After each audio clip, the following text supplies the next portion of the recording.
locking in those boundaries and defending them in a way like you have never before. Beautiful, vibrant souls, I am so grateful that this video has crossed your timeline. This is a collective reading from Spirit. Our first message comes up here today talking about setting those boundaries, and not just that, enforcing the thresholds. This isn't just about asking people to respect you. You've gone above and beyond finally. You finally recognize that there's times where you just have to say, I'm not even going to justify that with a response. I've already asked you to stop talking to me like that. I've asked you to stop doing the things that you're doing. I've asked you to respect me. I've asked you not to talk about that. I've asked you not to inquire about that. I've asked you to stop dumping on me, to stop pointing fingers, whether at me. I'm also getting you, somebody's pointing fingers at somebody else.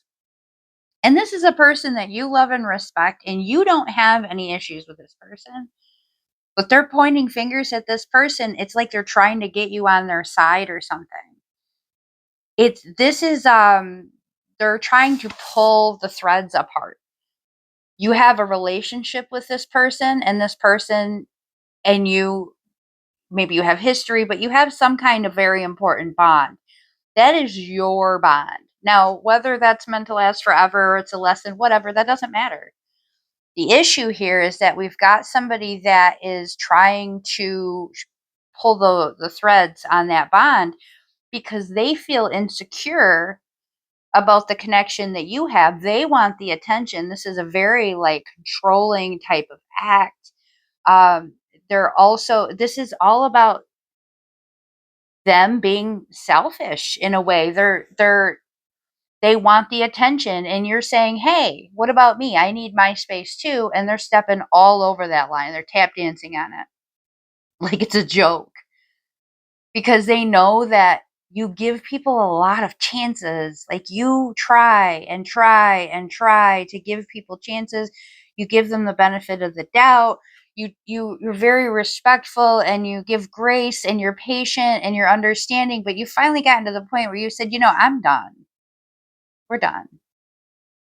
I'm not going to sit here and listen to this. You're not going to talk to me that way. We're not going to continue this conversation. You're hanging up the phone. You're ignoring the text.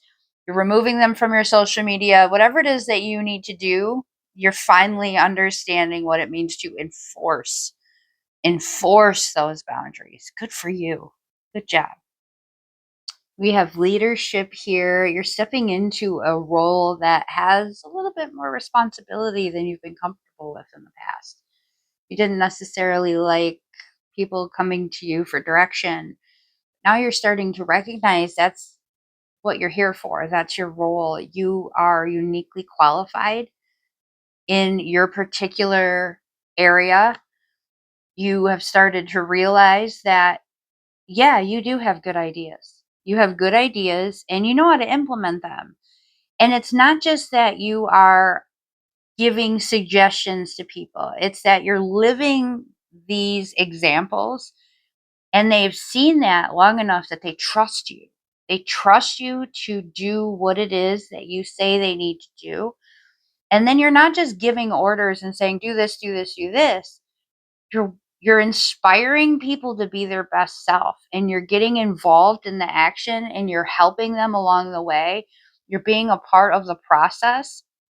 It gives them this support they've never had before. Leadership isn't about just telling people the direction. It's about being that safety net that people need in order to feel secure and confident so that they can do the things that they need to do. That's what your leadership skills are about. That's why you're being asked to step up into a higher role. That's why you're being uh, chosen to be the front of this team.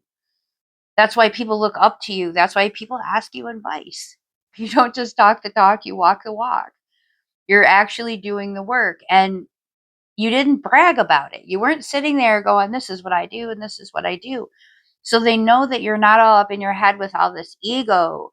So they feel comfortable coming to you and letting you know where they need support, where they need help, where they need guidance, where they feel insecure, where they feel vulnerable.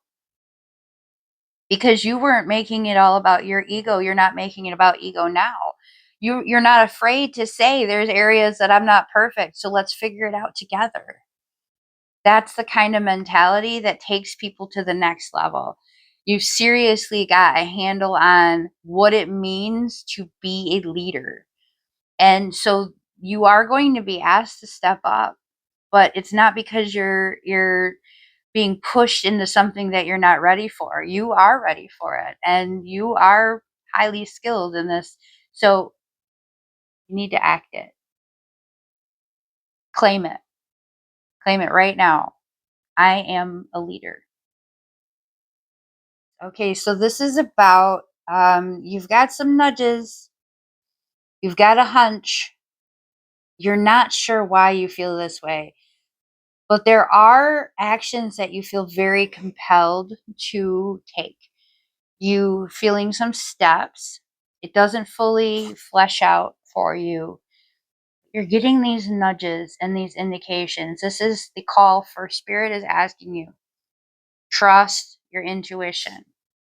Does it feel good? Does it feel right? You don't need to question it. You don't need to think about it. Just do it. This is the early stages of something big for you, and spirit doesn't want to give away too much too soon. If spirit showed you everything that you're meant for, if spirit showed you everything that's coming for you, you would run from it. You would try to self sabotage. You would think that you're not worthy. You would doubt it. You would question it. You would do all the things that have caused you issues in the past. And spirit says, oh, I know how to get past this one this time.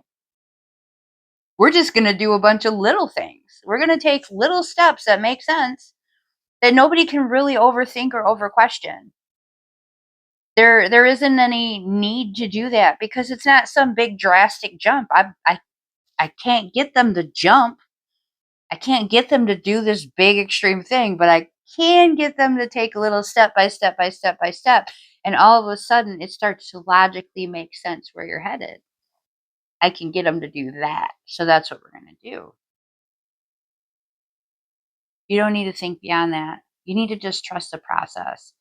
And as much as it feels challenging to just let go, because for so many times that you've not been in control, bad things have happened. This is one of those situations where you are guided, and spirit wants you to feel supported and guided and trust this process because you have done so much work to deserve this. You don't need to worry anymore. You've aligned yourself with the right people, you've aligned yourself with the situations. And now, if it feels good, if it feels fun, if it feels inspiring, you don't need to think beyond that because I deserve it, because I deserve to feel good, because I deserve to have fun, because I deserve to enjoy my life. That's enough reason. Trust yourself. All that feeling that bubbles up, all the nudges and the signs and the synchronicities that you're getting, you can trust them. I am so grateful to be a part of your journey. Thank you so much for being a part of mine. Much love and many blessings to you. We'll see you next time.